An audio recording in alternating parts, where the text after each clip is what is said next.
Okay, Misty, be careful what you say. We are being recorded. Got it. Good morning, everyone, and welcome to our webinar. Again, we want to make sure that you have your cameras turned off. So just wiggle your mouse and click the camera icon. It'll slash right through it. Okay, so I'm Allegra Hanna. I'm the Humanities Chair, and I teach English for the TCC Connect campus.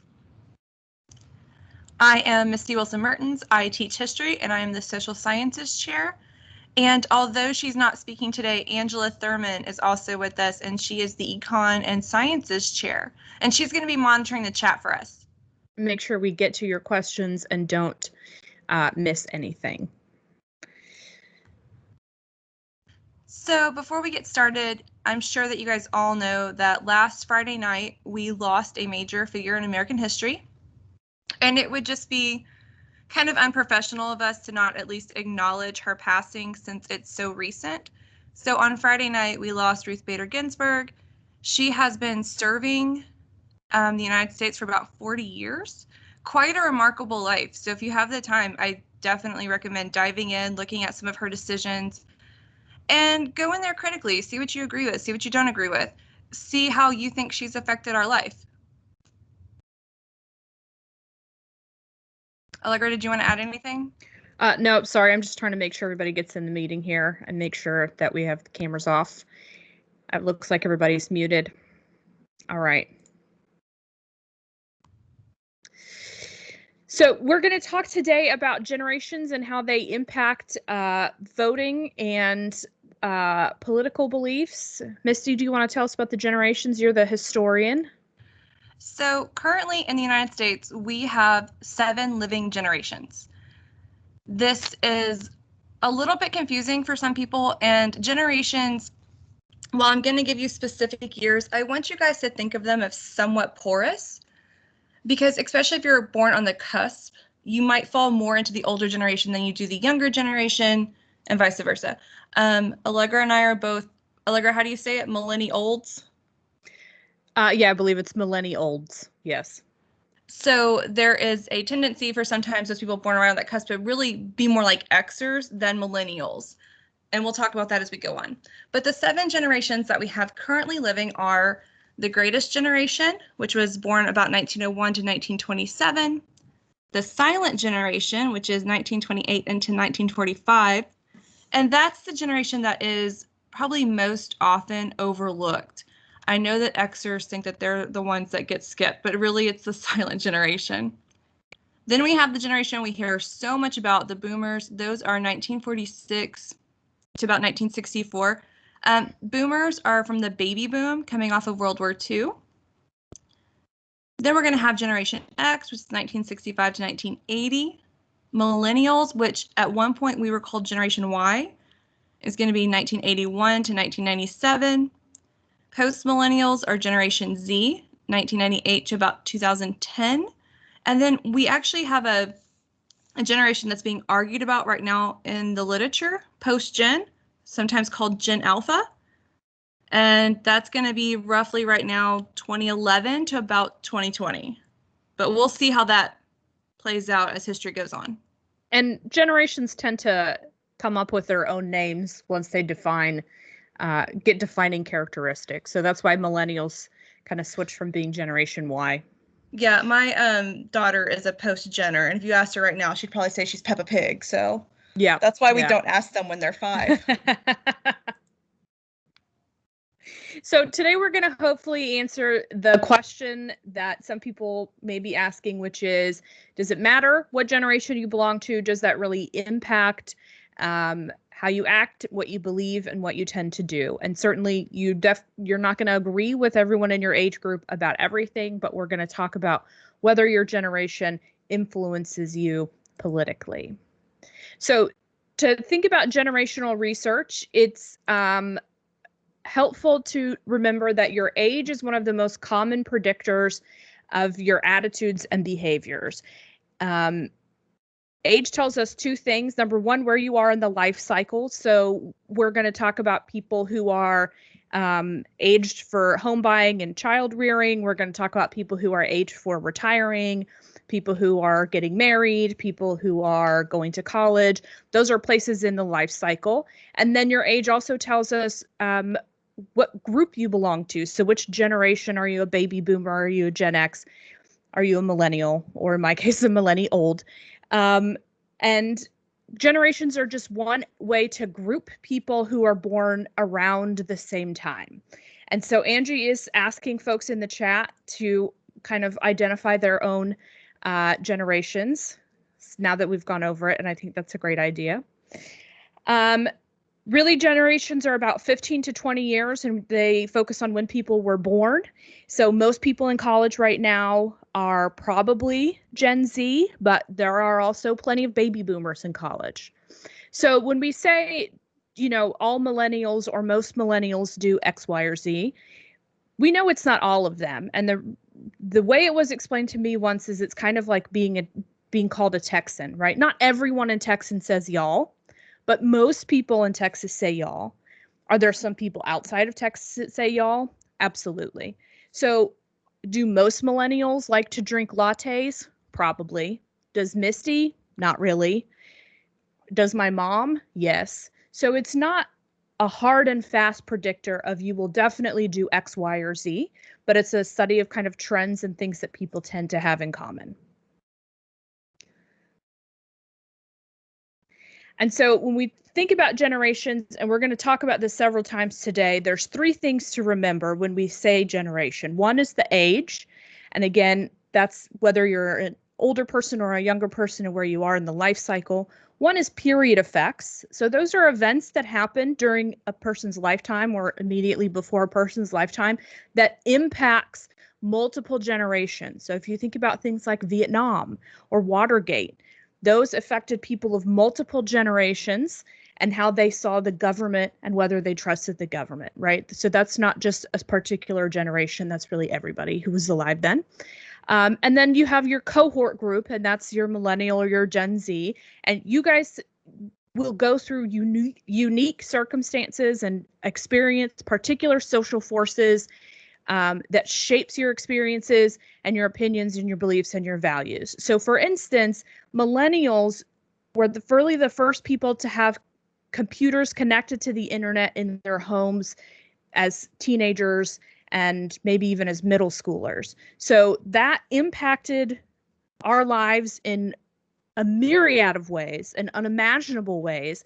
So that's one thing that affected our cohort more than really anybody else. No questions yet. All right. Misty, this is you. These pictures look old, so this looks like something a history professor should tell us about. So we're going to go through the generations and just give you guys the big things that impacted them. I'm going to tell you about the history that impacted them. Then Allegra will tell you about the pop culture that impacted them. And then somewhere between those influences, you get the formation of this generation as a group. So when we talk about the greatest generation, that term comes from a book that was written about World War II. And this is the generation that fought World War II. They beat the Nazis. So we have this idea of them like kind of spreading the American way of life across the world, bringing democracy all over the world. This is a generation-wide thing. Pretty much everybody participated in World War II. So you have sort of the typical picture there of the men who have liberated an area and put the American flag up. But women are also fighting in this war and participating in this war. Those are the WAFs, the Women's Air Service Pilots that are flying domestically for us. So this is a generation very, very much impacted by global war. And also, apparently, pop culture. I don't really know a lot about popular culture from, the 50s, but I can tell you that if you want to think about what it was like to be a member of the greatest generation, I just want you to think about the first Captain America movie. So Steve Rogers was born in this time period, and he was a member of this generation, fictionally, of course. But that is the kind of culture and lifestyle that we're asking you to think about. So they, had very traditional gender roles. A lot of them had military or civic service. So just picture those things. If you're not familiar with the Captain America movie, I don't know what to tell you, except maybe you should watch it. Is that a dig at me? That was a dig at me. Yeah. By the way, everyone in Professor Wilson's class, she's never seen Captain America. So the popular movie that was important to this generation is Gone with the Wind. So that might help you get an understanding of their culture, their values, and where they're coming from. Very classic movie, winner of 10 Academy Awards.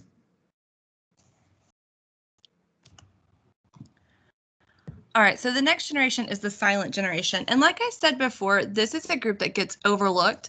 And the reason for that is they're sandwiched between the greatest generation and the boomers. So unfortunately for them, it's very easy to overlook them. This is a group that's also going to be shaped by World War II, but more in their childhood. So for example, with that, the first Captain America comic books come out to help explain to children why Dad's not home and why he's off fighting the Nazis. So they were consuming that kind of culture. So you agree Captain America is very important? Oh, yeah, absolutely. Just not the movie. So this is also a generation that's going to be influenced by war, but anti-communism. So more the Korean War, the very early parts of Vietnam, the space race. But this is also our group that's going to be teenagers in the 1950s. So when you think about like sock hops and diners and, sharing milkshakes together with 2 straws, that's this group. So like Marty McFly's parents in Back to the Future. I haven't seen that movie either. This is very fun. My students are all going to go drop my class right now.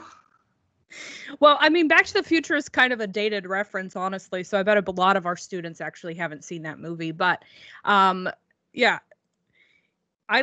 Clint Eastwood is kind of the quintessential member of the silent generation. So apparently a lot of people have seen Back to the Future. And this generation is known, yes, by being kind of ignored because they were between those two very important generations. But really, on the whole, they're very healthy, tend to be very wealthy.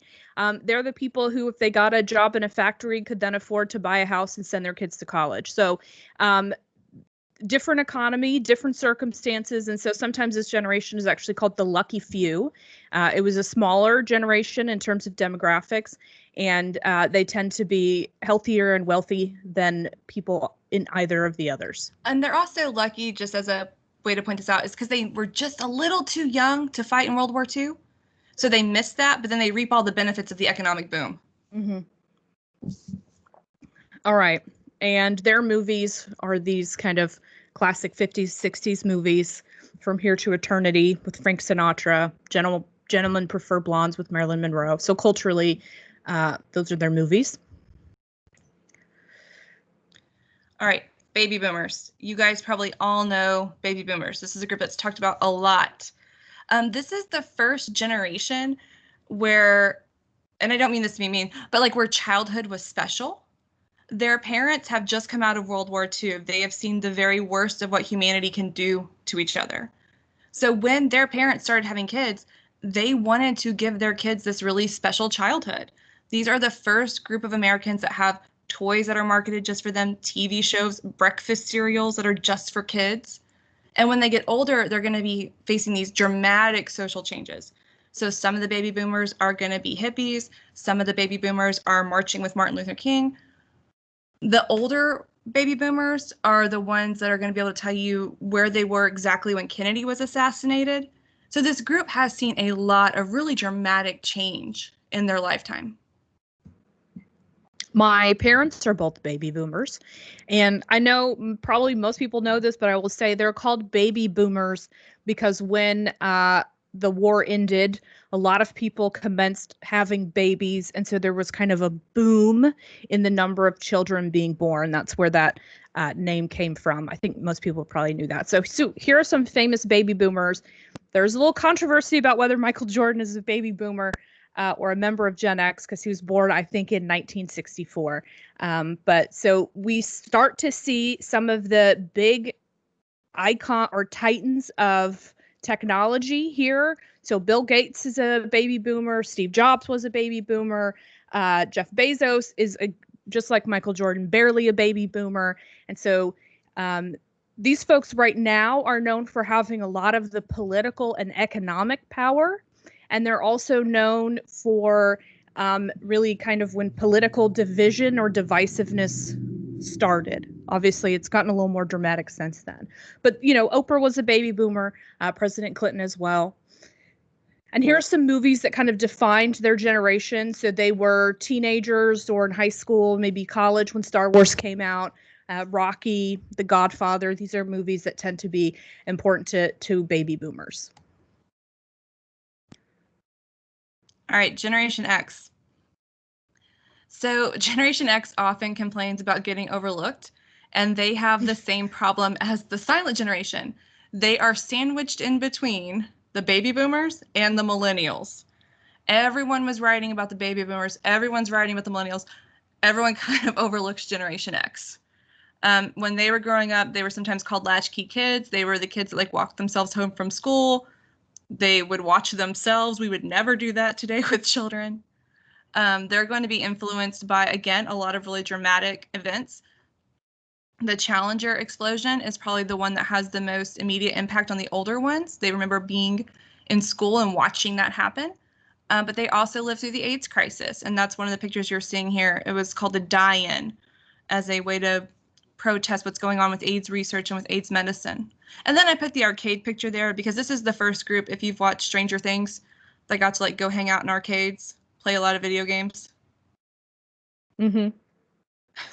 I like that Heather says there was less drama.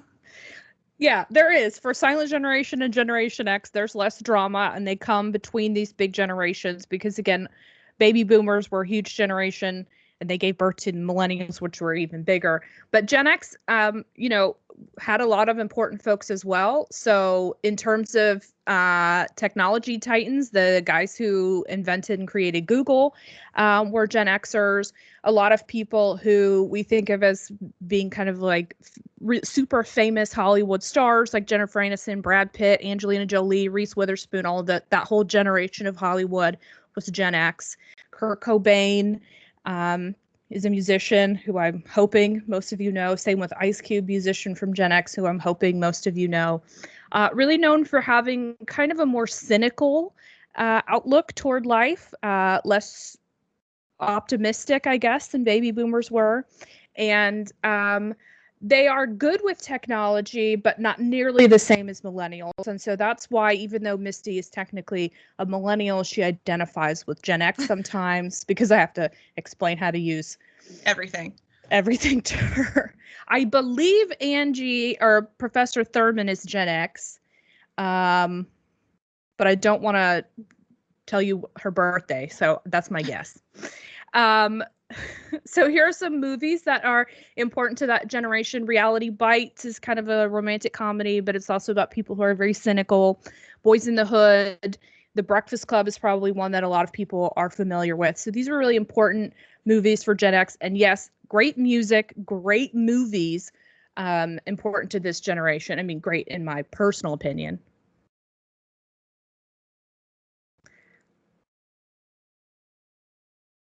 I like how, Misty, you said this was going to be historical slides, and this is a picture of Tom from MySpace. But that's historical. And I didn't know if anybody would know who he was. All right, so the millennials are going to be shaped by new developing technology and the war on terror. To date myself a little bit, I was a freshman in college when 9/11 happened. So my entire adult life has been shaped by 9/11. I just want to pause you. This is important. Not more important than what you were saying, but people want to know if you've seen The Breakfast Club. That's the one movie so far that I've seen. That's the one of all of these movies you have seen one. My husband made me watch that one, yes. Okay. You were a freshman during 9/11. Yes. So, I remember going to an airport before 9/11, and you could just, basically walk on a plane and nobody said anything, and then the way it is now. Mm-hmm. So that greatly changes really our entire society. Yep. We are still seeing the effects of these wars. We're actually still in these wars. We're also going to see economic crashes for the millennials, just about the time they're entering the job force, just about the time they're buying houses, just about the time they're having children. Mm-hmm. The economy has not been kind to these people. And yeah, I put Tom from MySpace there because that's really the first massive social media platform a lot of people were on. I wasn't sure most of our students would remember that. That Well, is not the first massive social media platform we were on. AOL Instant Messenger was the first massive social I media wouldn't platform. consider that social media. I would consider that a messaging service. Okay. But the difference here is we remember, most of us remember kind of before and after 9/11, and so there was a big change that impacted us kind of right in the middle of our coming of age. And the other thing is there was a war in Iraq going on when we were in elementary school, Desert Storm. So a lot of our parents or family members were going off to war at that point. And we grew up. When we grew up, we didn't have really social media. We didn't have it in middle school. We did have AOL, but we didn't have Twitter or Facebook. We got MySpace maybe in high school. Late high school, probably. Late high school, but of course the younger millennials had MySpace and then Facebook basically their whole lives. We are known for a lot of things, the millennials, and we're known for really having, as Professor Wilson said, unfavorable economic conditions at every important phase of our life. So when we were graduating from college, we had the recession.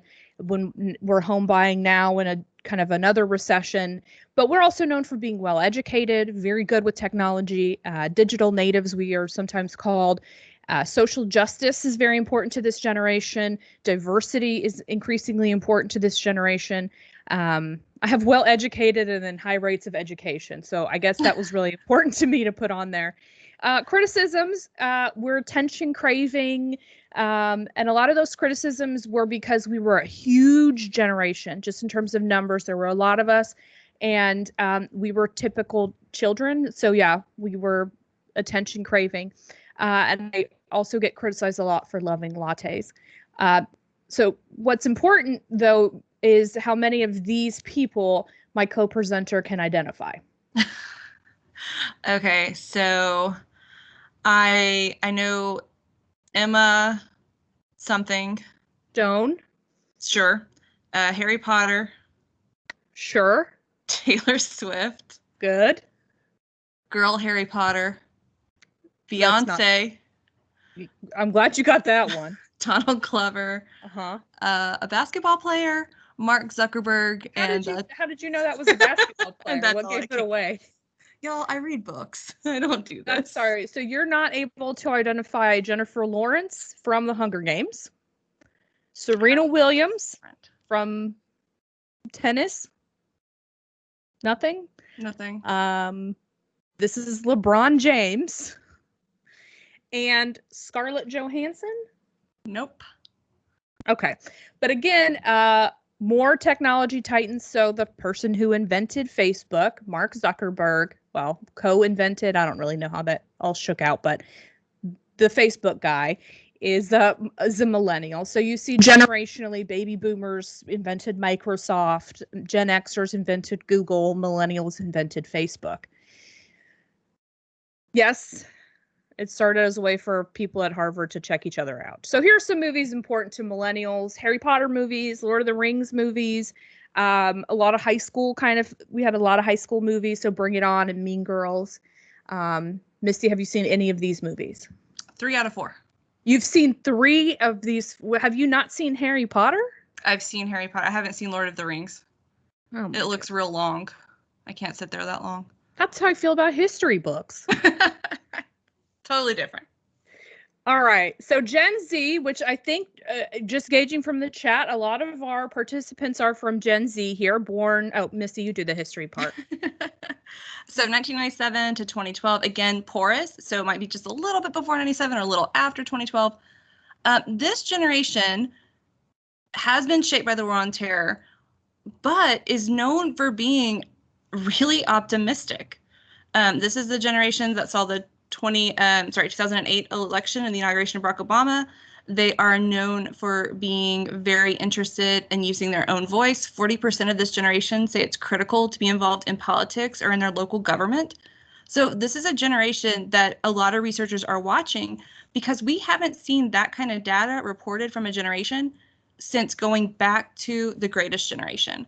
So it will be really interesting to watch this generation go into politics as they get older. Mm-hmm. Mm-hmm. So known for even more diversity demographically, political activism, independence and creativity. So resembling Gen X in that way. This is the least partisan generation we've ever had.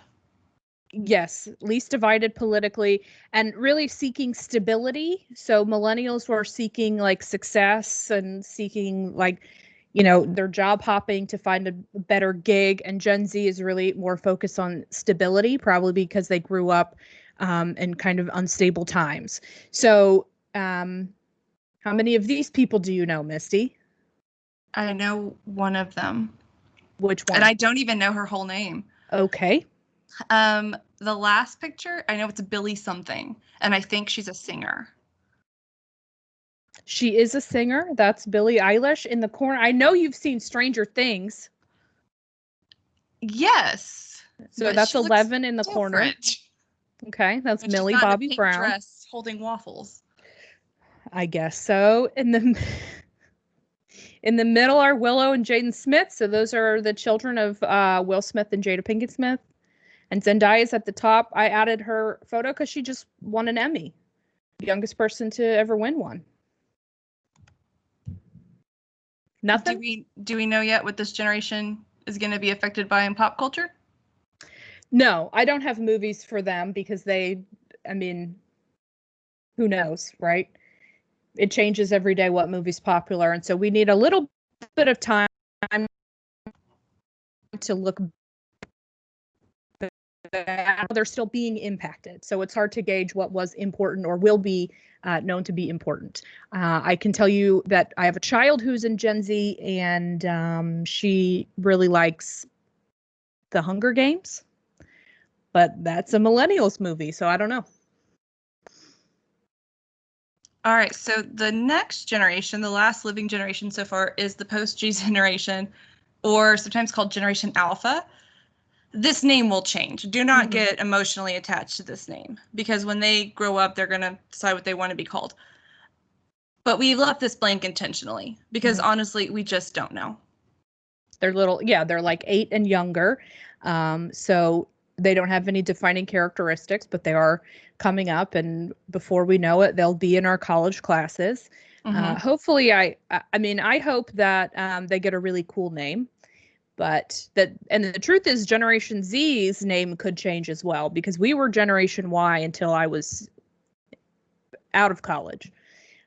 So it could definitely change. I think the difference is like Gen Zers have attached themselves to that name, whereas Gen Y, we were always kind of like, that's not us. Yeah, we rebelled against that title for a while. Because we were millennials.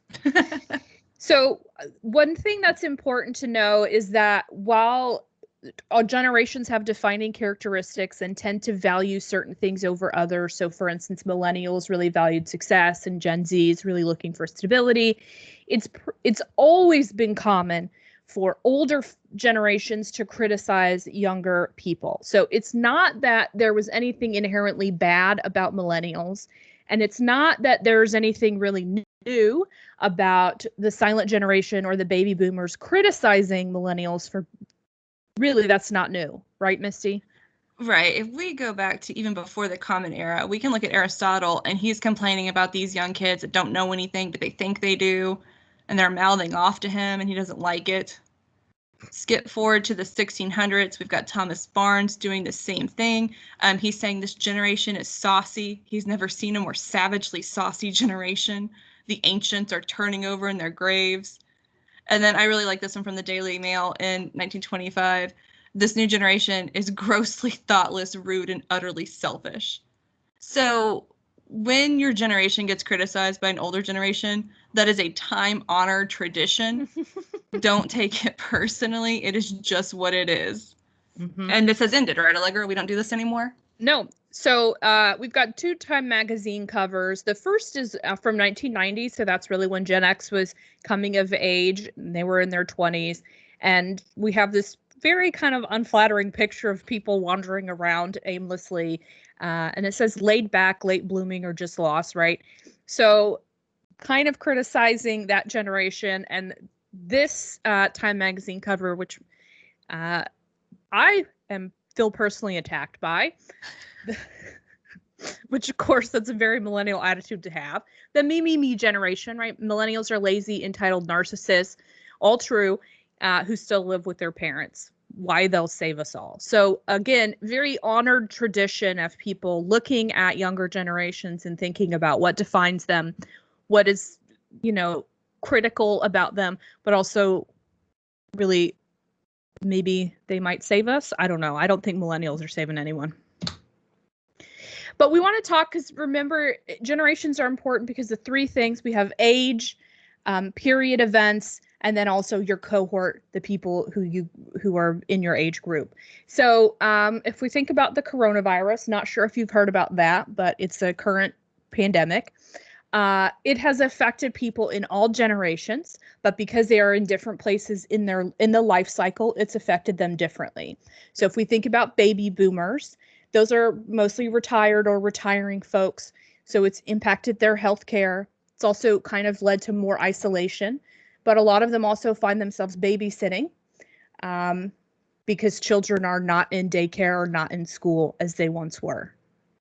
You want to do Gen X, Misty? Sure. So Gen X is kind of in what we call a sandwich stage. They might still be having children at home, but they might also be taking care of older parents. There are late stage work careers, management moving up.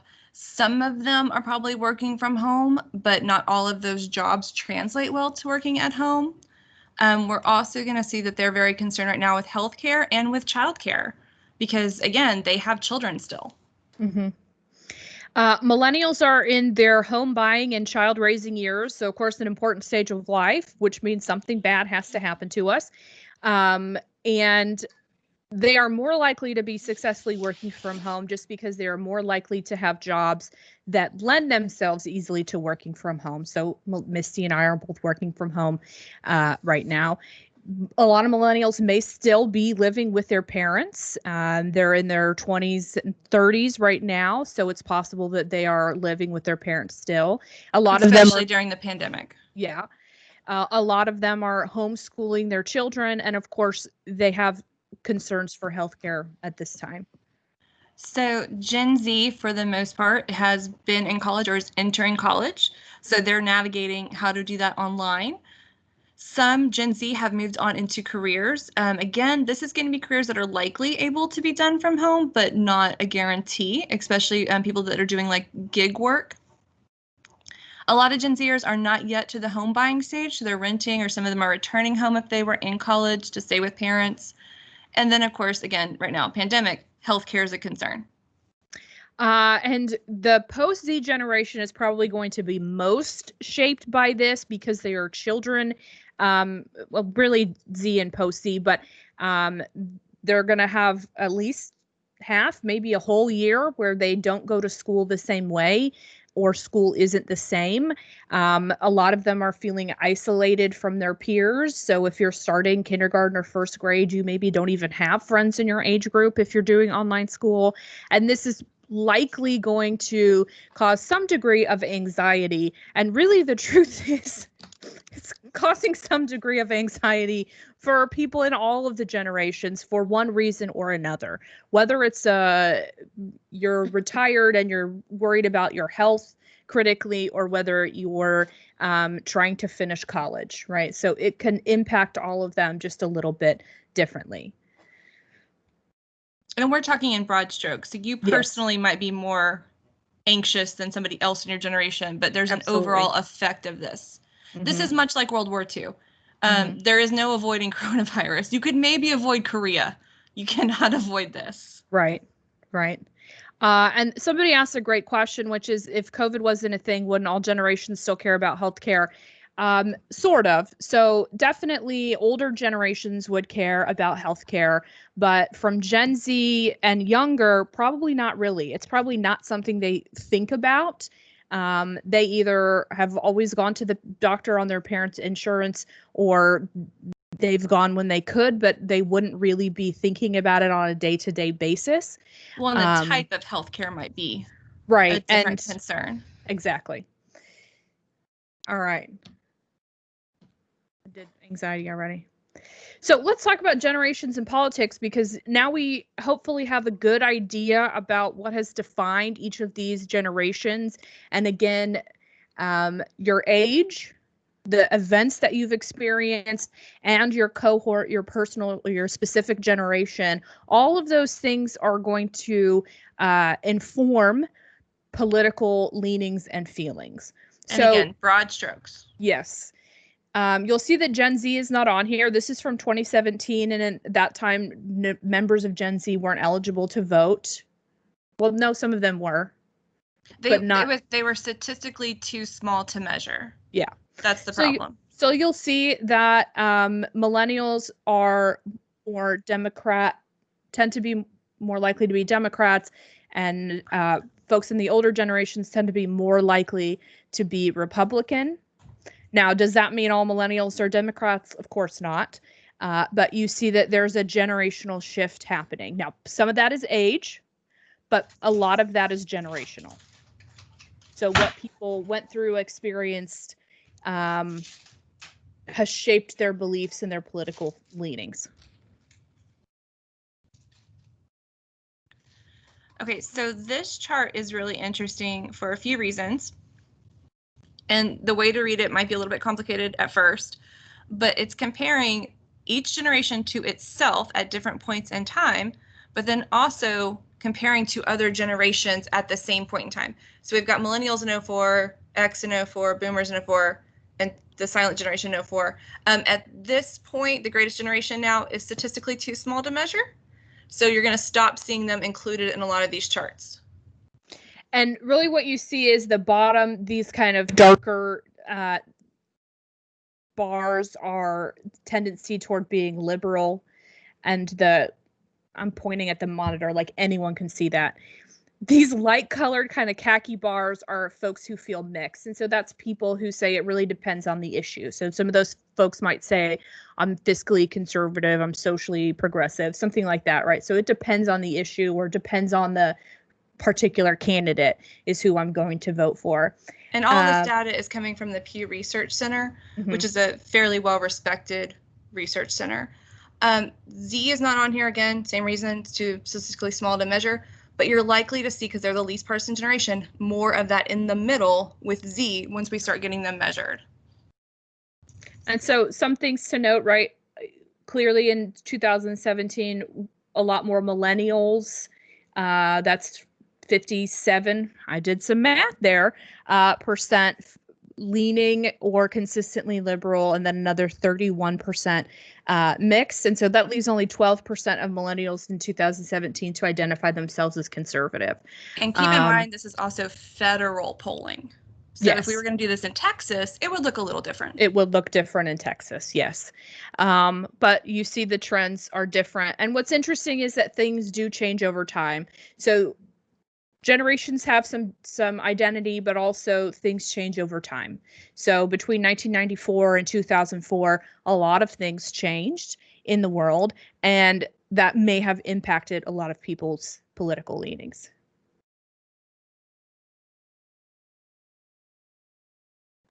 And this I want to show you is an example of a period event. So over the past 36 years, a lot of things have changed in respect to the demographics of our country. We've had increased immigration and just general changes in immigration and migration patterns internationally. We have a lot more people who are able to and who are interested in traveling internationally and being exposed to folks from other cultures. And a lot of economic changes have happened in the way that our country's economy works. And so you see, regardless of generation here, there is a tendency and that there's a trend, an upward trend of the number or the percent of people who would say immigrants strengthen our country because of their hard work and talents.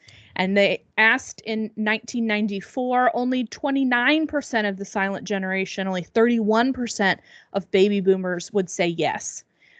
But now you see that trend has gone up. Something else to notice on here is the starting point from each generation, and then where we end up in the most recent polling that we have. But look, because you see that the millennials look the highest, right? But if we look at actual percentage gained, millennials aren't the highest. It's going to be Generation X. Right? Is my math Has had the most change. Yes, they've percentage had a gained. 30% change. Yeah. Mm-hmm. The 30-point change. Yes. Yes. So it's when you're talking about this, it becomes really, really easy to kind of spin the narrative you want to spin. You have to look at the actual data and go in and look at the numbers. So on some issues, millennials and Gen Z are very similar, almost in lockstep, really. If we talk about whether human activities causing or leading to the Earth getting warmer and climate change, you see Gen Z, millennial almost in total agreement in terms of how many say it is due to human, it is due to natural, it's not happening at all, and then they're not sure. Almost the same numbers. And you see that the silent generation has very different numbers, right? More likely than not to think that climate change is not due to human action. So the same for seeing increased diversity as good for society. Gen Z and millennial almost identical in the percent saying racial and ethnic diversity is a good thing, but only 42% of the older silent generation, 48% of the baby boomer generation agreeing with that statement. So some things on some issues, millennials and Gen Z are very similar. And some things aren't as generational. So this chart on the left is whether people believe that more women running for political office is a good thing. And you'll see that there's not a lot of differences between the generations until you get to the silent generation. There's big differences or somewhat big differences between the genders. So whether men or women are likely to say women in political office is a good thing. But you see it's very similar for Gen Z, for millennial, for Gen X, a little less for boomers, but still pretty similar numbers. Fewer men than women would say that it's a good thing for our society. So that's not. Go ahead. So when we're looking at this demographic information, it's important to remember you are not just one thing. You are not only a Gen Zer, you're not only a millennial. Other factors are going to come in there. Because you're also a man or a woman. You're also, living in the North or South. There's all sorts of things that can play into this. And as someone mentioned earlier, it also depends on what generation your parents are from. So if your parents are baby boomers versus your parents are from Gen X, that might impact you in a different way. The other is also related to gender, and this is the percent saying who should be responsible for providing for the family financially in households where there is a mother and a father. And so you see a lot of folks are generally in agreement. Over 70% say both equally until we get down to the silent generation, and then it's a big difference. And again, that you can attribute to the changes in gender roles that started happening in the 50s and 60s, right? So a lot of women started going to work, family dynamics changed, and so there's a huge difference between the silent generation and the baby boomers, and then from then on, very slight differences.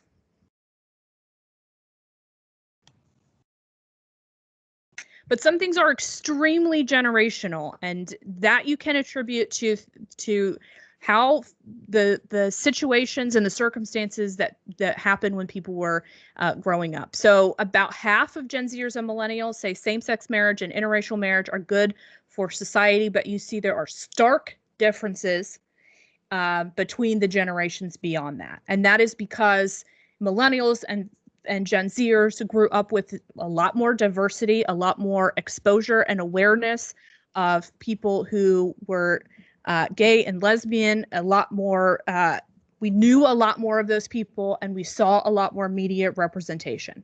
So that is a difference that's generational. And then you see this generational on the others, on the right side, is the question of whether you think forms, when you fill them out, should give you options other than man or woman to identify yourself. So you see there are huge generational differences. And again, that has to do with the way things change as these generations move through their life cycles. Anything to add, Misty, before I change slides? I'm just thinking it'll be really interesting when Gen Zers are the ones that get to make the forms. I'm interested to see what they're going to look like.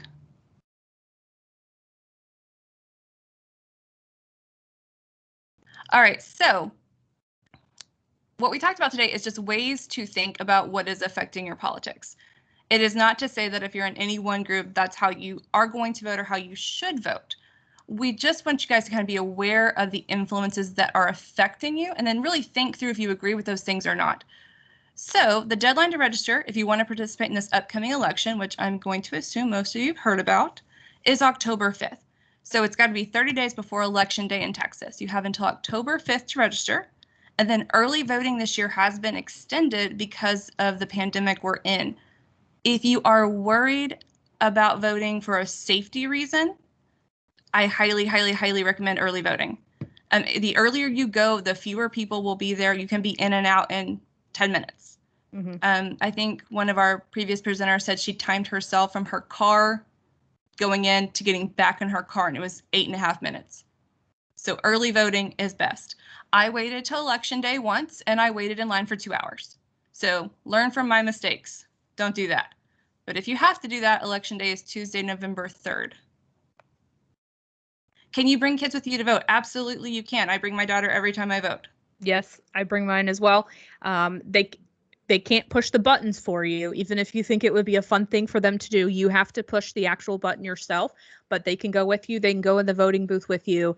And they'll get stickers. They give them lots of stickers. They will give them stickers as well. So that's important to remember. That's the only reason my daughter likes voting is because the people think she's cute. So they load her up with stickers. So we have 3 more webinars this semester. On October 6th, we're going to talk about language and politics. Do they say what they mean? Probably not. The good news is that's after the first presidential debate. So we will have some we will have some text from that we can potentially analyze. October 27th, we're going to talk about the state of Texas as a potential swing state. It has been predictably a red state for a long time, and we're going to talk about whether that's changing and why. And on November 17th, that will be after the election, so we will just talk about what happened, whatever it is that has happened, and make sense of the election the best that we can. Professor Thurman asked for the absentee deadline. That is October 23rd, but again, earlier is always better. Mm-hmm. Do it now. So these are the sources that we use for some of that demographic information if you're interested in learning more about your generation or others. And I think the thing that you are most interested in is how you get credit for attending. So Misty, do you want to tell them? Sure. So we have a form that you fill out, and then we put this presentation up on YouTube as soon as it's done rendering. So that can take a couple of hours sometimes. It stays up for 48 hours. So if you fill out the link I just put in the form, or that is in the video description once it's on YouTube, if you fill out that link within 48 hours, you get credit just for attending. You don't have to do anything else. If you're watching this later, so after September 24th at 4 p.m., then what happens is you talk to your instructor about how you're going to get credit for this. Usually it's like a little write-up or a summary of it. And those attendance forms are sent to your instructor usually the following weeks. Like Monday, your instructor will get that attendance form. Some instructors put it in immediately, but not all instructors, right, Allegra? That's correct. I put in extra credit at the end of the semester. So Professor Davis doesn't need 50 emails asking, where's my credit? I love to get emails from you, but just to save the anxiety and maybe to save me from throwing my computer out the window, yes, keep in mind I will put extra credit in at the end. The link to that Google form is in the chat. Let us know if you can't see that. We've got a few minutes left, so if you've got a question, then we're happy to answer any questions that you have. Professor Thurman would like you to know that she needs an email summary.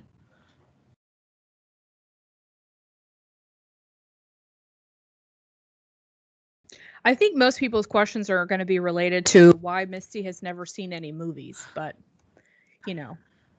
I can't answer that. I've asked that question many times. I'm sorry. I have failed my generation. I'm sorry.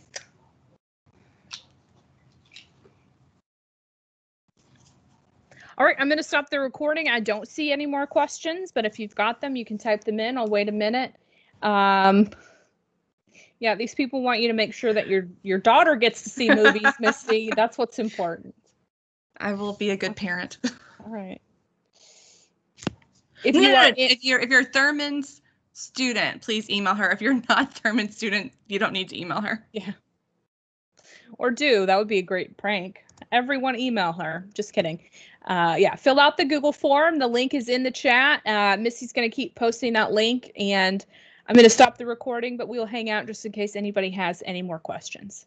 Oh, and happy National Voter Registration Day, everyone.